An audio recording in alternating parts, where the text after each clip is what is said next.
ওসমান হাদির জন্য যে আমাদের অশ্রু ঝরে, এটা অশ্রু না, এটা হচ্ছে ক্রোধ। এই ক্রোধ আগুন হয়ে আওয়ামী লীগ এবং দিল্লির মস্ত সরকার করে চালায় দিব। গত 1 বছরে বাংলাদেশে শুধুমাত্র একটা ওসমান হাদি ছিল। গত 54 বছরে বাংলাদেশ একটা ওসমান হাদিকে উপহার দিতে পারছে। দলদাস, সেবাদাস, পদ পদবি, পোস্টিং, প্রমোশন, নিজের ব্যবসা টিকিয়ে রাখার স্বার্থে 80 বছর ধরে জীবন্ত লাশ হয়ে বেঁচে থাকার থেকে ওসমান হাদির মতো 2 মিনিট জীবন নিয়ে বেঁচে থাকা বেশি সম্মানের। আপনি চাইলে ওসমান হাদি হইতে পারবেন না, আমি চাইলে ওসমান হাদি হইতে পারবো না। ওসমান হাদির কাছে আমাদের প্রতিজ্ঞা আছে। ওসমান হাদির যে শহীদের মৃত্যুর যে আকাঙ্ক্ষা, সকল ধরনের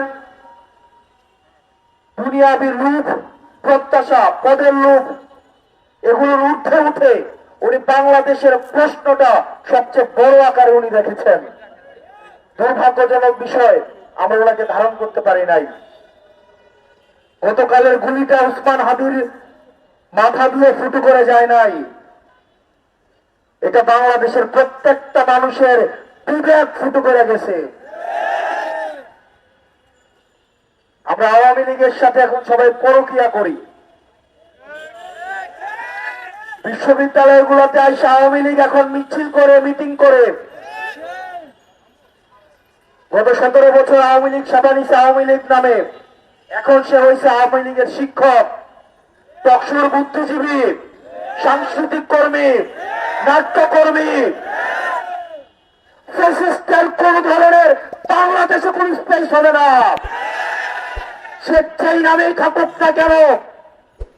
এখন যে গুলশানের জাতীয় পার্টি নামে এই কুলাঙ্গার নামের ঐক্যবদ্ধ হচ্ছে, ওসমান হাদি ভাইয়ের রক্তের সাথে ওদেরকে বাংলাদেশে এক ইঞ্চি জায়গা দেওয়া হবে না।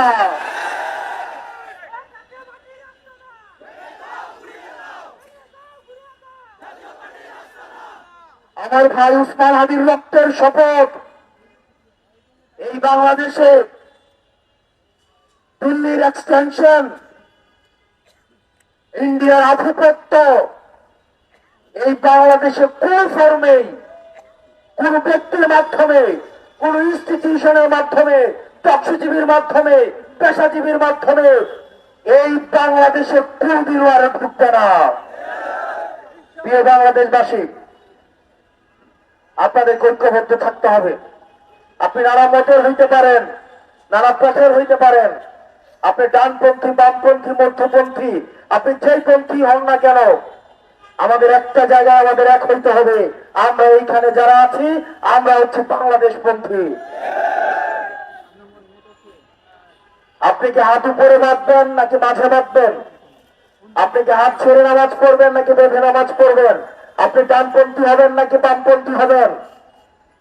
মিলাদ পড়বেন কি পড়বেন না? শাহবাগে গান গাইবেন কি গাইবেন না?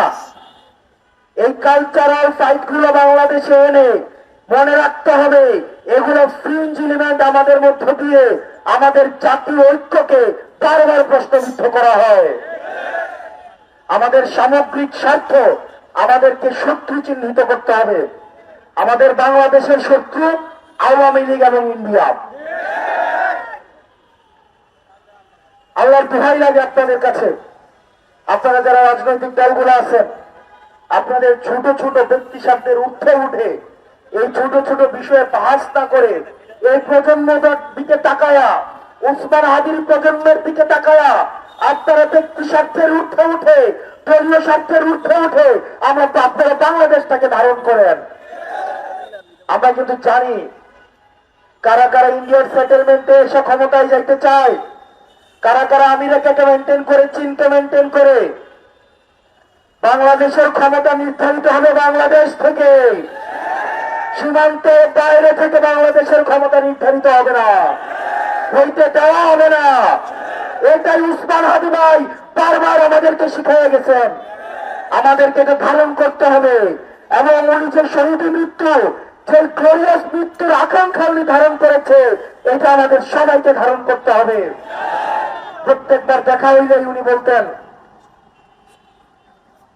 আমার সাথে ওনার পরশুদিন ওনার সাথে গতকাল ঘটনাটা ঘটলো, এর আগের দিন দুপুরে 1টার দিকে ওনার সাথে আমার কথা হয়েছে।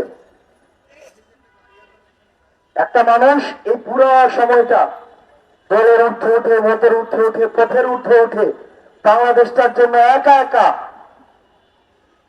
বাতাসা মুড়ি নিয়ে নির্বাচনী প্রচারণায় নামছে।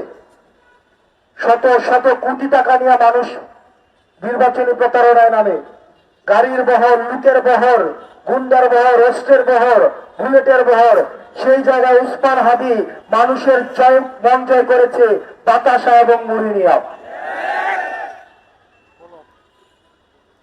আমি ভাইরে কইলাম,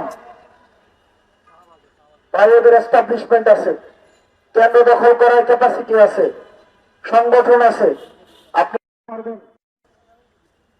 উনি আমারে বলে, জিতা হারা মুখ্য না, নির্বাচনে জিতবো কি জিতবো না নেতৃত্বের ফয়সালার উপর থেকে নির্ধারিত হয়, কিন্তু এই লড়াইয়ের মধ্য দিয়ে, এই সংগ্রামের মধ্য দিয়ে আমি মানুষের মন জয় করতে চাই, এবং দিন শেষে উনি মানুষের মন জয় করতে পারছে। আমাদের সবার এই জায়গায় ঐক্যবদ্ধ হতে হবে। আমরা বাংলাদেশটার প্রশ্নে আমাদের সবাইকে এক থাকতে হবে। কাউকে দোষারোপ করে পিছনের আলাপ সামনে নিয়ে আসা, আমরা এই যে মুক্তিযুদ্ধের পক্ষের শক্তি, মুক্তিযুদ্ধের বিরুদ্ধের শক্তি, স্বাধীনতার পক্ষের শক্তি, স্বাধীনতার বিরুদ্ধের শক্তি, সেকুলার, ইসলামপন্থী, বামপন্থী, জামাতপন্থী, এই আলাপগুলা আপনারা যত ধর্মেই করেন না কেন, আপনারা এই প্রজন্মকে আর খাওয়াইতে পারবেন না।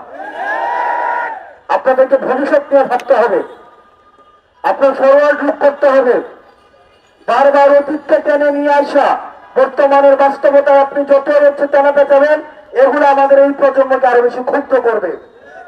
আমরা আপনারা ক্ষমতার দ্বন্দ্ব হইতে আমরা চাই না। আমরা চাই ভবিষ্যৎকে সামনে রেখে আমরা যেভাবে অতীতকে বর্তমানের কাঠগড়ায় দায়ী করি, ঠিক এইভাবে বর্তমানকে ভবিষ্যতের কাঠগড়ায় দায়ী করাবো। যদি আমরা বর্তমানের যারা আছি, আমরা যদি আমাদের দায়িত্ব পালন করতে ব্যর্থ হই। সুতরাং ওসমান হাদি ভাইয়ের প্রশ্নে, বাংলাদেশের প্রশ্নে, পরবর্তী প্রজন্মের প্রশ্নে আমাদের মত এবং পথ কম্প্রোমাইজ করা হইলেও আমাদেরকে একসাথে থাকতে হবে। আওয়ামী লীগ এবং ইন্ডিয়ার প্রশ্নে আমাদের একটা সেটেলমেন্টে আসতে হবে।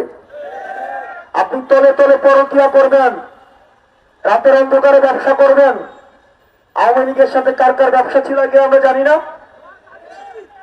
কিন্তু ভোটের যত ভোট আগে আসতেছে আমরা তার সাথে আন্তরিকতা করতেছি। আপনারা ভালো থাকবেন, সুস্থ থাকবেন। ওসমান হাদির জন্য যে আমাদের অশ্রু ঝরে, এটা অশ্রু না, এটা হচ্ছে ক্রোধ। এই ক্রোধ আগুন হয়ে আওয়ামী লীগ এবং দিল্লির মস্ত চারকার করে চালাইয়া দিব। ও ইনকিলাব, ইনকিলাব।